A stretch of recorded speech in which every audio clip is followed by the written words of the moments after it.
Good morning, my dear children. How are you all? Hope you all are fine and doing good preparation. So, today I'm going to explain you chapter number 1 of history. The name of chapter is What, Where, How and When. Here begins. Rashida's question. Rashida sat reading the newspaper. Suddenly her eyes fell on a small headline. 100 years ago. Rashida एक दिन newspaper पढ़ रही है और एकदम से उसकी आंखें एक हेडलाइन पे जाती है जिस पे लिखा है 100 साल पहले. तो how she wondered could anyone know what had happened so many years ago. वो सोचने लग जाती है उसी टाइम पे. She started wondering how could it possible, how could this possible, someone think what had happened so many years ago. We are not present at that time, so how could we know? So further we will study how what she is doing for letting herself aware for what happened so many years ago. Now, okay, find out what happened. Yesterday you could listen to the radio, watch television, read a newspaper. अगर कल या परसों की आपको कुछ बात जाननी हो तो उसके लिए तो आप लोग ऑब्वियसली टेलीविज़न, रेडियो, न्यूज़पेपर का सहारा ले सकते हैं. बट लास्ट ईयर और अगर कोई चीज़ पिछले साल हुई है तो आस्क समबडी हु रिमेंबर्स. ऐसे किसी इंसान से आप पूछ सकते हैं जिसको वो घटना याद हो या फिर जो उस घटना के समय पे वहाँ रहा हो. But what about long long ago. Let us see how it can be done. लेकिन बहुत बहुत साल पहले की बात हमें कैसे पता चलेगी कब क्या हुआ है और कैसे हुआ है. What can we know about the past. हम अपने पास्ट के बारे में क्या जानते हैं और कैसे जान सकते हैं. There are various things we can find out.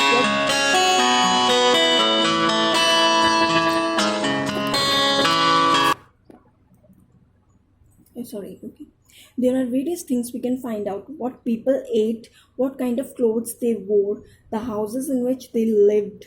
Means बहुत सारी चीज़ें हम फाइंड आउट करने की कोशिश करते हैं, जैसे कि पुराने टाइम में लोग क्या खाते थे, किस तरह के कपड़े पहनते थे और किस तरह के घरों में रहते थे.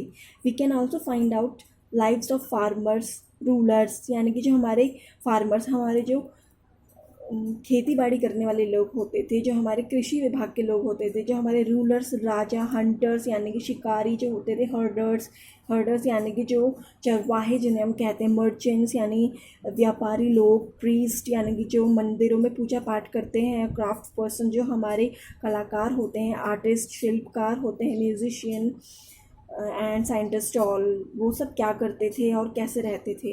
We can also find out about the games that children played. किस तरह की गेम खेला करते थे उस समय में. स्टोरीज किस तरह की वो सुना करते थे. And plays they saw, the sings they song, किस तरह के गाने गाते थे, किस तरह के खेल खेला करते थे. Where did people live. अब ये भी एक हम बहुत ज़रूरी है सोचना कि उस टाइम के लोग रहते कहाँ थे. पीपल रहते कहाँ थे उस टाइम के लोग. Okay. People have been lived along the banks of this river for centuries. Which river? River Narmada. Here is indicating. Okay. River Narmada के बैंक यानी कि किनारे पे लोग उस टाइम पे अपने जीवन का बसेरा किया करते थे. नदियों के आसपास ही वो लोग रहना पसंद करते थे. That is people who gathered their food. वहाँ से वो लोग अपना खाना इकट्ठा करते थे. They knew about the vast wealth of plant in the surrounding forest and collected roots, fruits, other forest produce for their food and hunted animals. क्योंकि उस टाइम के लोग नदी के किनारे पे रहना पसंद करते थे. उन्हें पता रहता था नदी किनारे पे काफ़ी सारी सुविधाएं अवेलेबल होती है. फॉरेस्ट होता है, जंगल का एरिया होता है, तो काफ़ी तरह की ट्रीज़ वगैरह और प्लांट्स, उनसे फ्रूट्स वगैरह उन्हें लेने में आसानी रहती थी. अब वहाँ जंगल एरिया है तो ऑब्वियसली एनिमल्स वगैरह भी वहाँ पे काफ़ी उन्हें मिल जाते थे जिनको वो लोग अपने खाने के लिए यूज़ करते थे या फिर अदर चीज़ों में यूज़ करते थे. ओके. Now fine. ओके.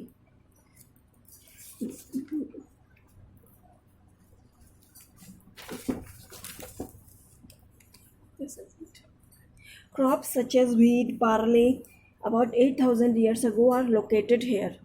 तो लगभग 8,000 ईयर्स अगो जो क्रॉप्स हैं हमारी, व्हीट, बार्ली जो है हमारे, जिसे हम कहते हैं जौ, बार्ली मीन्स जौ, काफ़ी हेल्थी और ठंडा क्रॉप है ये। ठीक है, व्हीट हमारी, जो हम सभी को पता है चपाती खाते हैं हम लोग उसकी, कि गेहूँ वगैरह अनाज जो था वो 8,000 साल पहले उस जगह में लोगों ने शुरू कर दिया था उसे बोना। People also began rearing animals such as sheep, goat, cattle and lived in villages. लोगों ने उस समय में भी पालन पोषण शुरू कर दिया था, किनका? जानवरों का, जैसे कि शीप, गोट, कैटल, इनको वो लोग अपने गाँव में इन जानवरों को पालने की उन्होंने प्रक्रिया शुरू कर दी थी उस टाइम पे भी। Observe the Garo hills in north east and the Vindhyas in central India. These were some of the other areas where agriculture developed. Okay, Garo hills है जो हमारे नॉर्थ ईस्ट और विंध्यास इन सेंट्रल इंडिया, वहाँ के लोगों ने भी हमारे एग्रीकल्चर की ओर काफ़ी ध्यान दिया था और उस तरफ विकास शुरू हो गया था। Rice was first grown in the places of north of the Vindhyas. Okay, north जो विंध्यास के हिल्स के हमारे नॉर्थर्न एरिया है उस साइड में राइस का काफ़ी ज़्यादा प्रोडक्शन स्टार्ट हो गया था, यानी चावल। Then nearly 4,700 years ago, some of the earliest cities flourished on the bank of these rivers. लगभग 4700 साल पहले कुछ और जो हमारे शहर थे वो वहाँ बनने शुरू हो गए थे नदी के किनारों पे। Later, some cities developed on the bank of Ganga and its tributaries. Obviously, Ganga नदी के आसपास में भी काफ़ी सारे छोटे छोटे शहर, छोटे छोटे गांव बसने शुरू हो गए थे। And along the sea coast about 25 years ago. Sea coast यानी कि नदी के आसपास वाले सारे एरिया वहाँ पे शुरू हो गए थे बनने। In early times the area along these rivers to the south of the Ganga was called Magadh. पुराने टाइम में गंगा और उसके आसपास का जो एरिया होता था south of Ganga called Magadh, उसको मगध कहा जाता था, जो कि प्रेजेंट में बिहार में है ये state. Okay, state, I am sorry, means Magadh is a city, small city in a Bihar. It's rulers were very powerful and set up a large kingdom. उसके जो रूलर्स थे वो काफ़ी ज़्यादा स्ट्रॉन्ग थे, काफ़ी ज़्यादा शक्तिशाली थे और उन्होंने अपना काफ़ी बड़ा राज्य स्थापित कर रखा था। Kingdoms were set up in the other parts of the country as well. जो मगध के लोग थे उन्होंने और कई सारे हिस्सों में, देश के कई सारे हिस्सों में भी अपना जो राज्य है, अपना आधिपत्य स्थापित कर रखा था। Throughout people travelled from one place to the subcontinent to another. मतलब लोग जो थे उस टाइम पे भी एक जगह से दूसरी जगह जाते रहते थे किसी न किसी काम से। The hills and high mountains including the Himalayas, river, desert, seas made journeys dangerous at the time but river never impossible. Okay, उस टाइम पे हम लोग को पता है कोई भी सोर्स नहीं होता था, कोई भी ट्रांसपोर्ट का मीडियम नहीं होता था इतना बेटर जितना आज अवेलेबल है। तो उस टाइम पे लोग पैदल ही जाया करते थे और उस समय उस दौरान उन लोगों को काफ़ी समस्याओं का सामना करना पड़ता था। एक तो प्रॉपर रोड नहीं होती थी, दूसरा उनके पास कुछ भी सामान ले जाने के लिए प्रॉपर मटेरियल नहीं होता था और इसी तरह से उन्हें काफ़ी ज़्यादा प्रॉब्लम्स आती थी। जैसे कि वो डेजर्ट वाले एरिया में है तो वहाँ उन लोगों को चलने में प्रॉब्लम होती थी, तो वो लोग ऑब्वियसली कैमल्स की हेल्प लेते थे उस टाइम पे भी, बट इतना ज़्यादा डेवलप नहीं था। Then therefore men and women moved in search of livelihood as also to escape from natural disasters like floods or droughts। और जो एक और कारण था एक जगह से दूसरी जगह मूव करने का, वो ये कि एक ही जगह में कंटिन्यू रहने से वो उस जगह से फेमिलियर हो जाता था, उन्हें पता चल जाता था इस पर्टिकुलर एरिया में कौन से टाइम में यहाँ भूकंप आ सकता है, कौन से टाइम में यहाँ कोई किसी भी तरीके की प्रॉब्लम आ सकती है। तो वो लोग वो जगह उस सिचुएशन के अकॉर्डिंग जब कोई प्रॉब्लम आनी होती थी तो वहाँ से चले जाते थे छोड़ के। ओके, देन समटाइम मैन मार्च इन आर्मीज कॉन्करिंग अदर्स लैंड्स। कई बार लोग इस तरह के एक दूसरे के ज़मीनों को हथियाने के लिए भी एक जगह से दूसरी जगह जाते थे। Besides merchant travel with canvas and ships carrying valuable goods from one place to another. Okay, अब जो हमारे मर्चेंट्स यानी जो व्यापारी वर्ग के लोग थे वो थोड़े सक्षम होते थे अपनी कोई भी वैल्यूएबल नीड्स को पूरा करने में, तो वो एक जगह से दूसरी जगह काफ़ी सारे झुंड में जाते थे, काफ़ी सारे लोग जाते थे और उनके पास काफ़ी सामान होता था जिन्हें वो एक जगह से दूसरी जगह ले जाते थे। Religious teachers walk from village to village, town to town, stopping to offer instruction and advice on the way.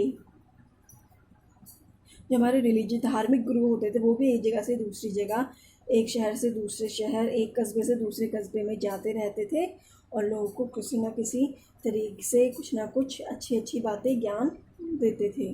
Finally some people perhaps travel driven by spirit of adventure. और कुछ लोग एडवेंचर यानी कि खाली अपने मन की खुशी के लिए एडवेंचर के लिए जाते थे, यानी रोमांच के लिए इधर उधर जाते थे. Wanting to discover new and exciting places, जिन्हें नई नई जगहों में जाने का शौक़ होता है, खोजने का शौक़ होता था, ऐसे भी लोग होते थे.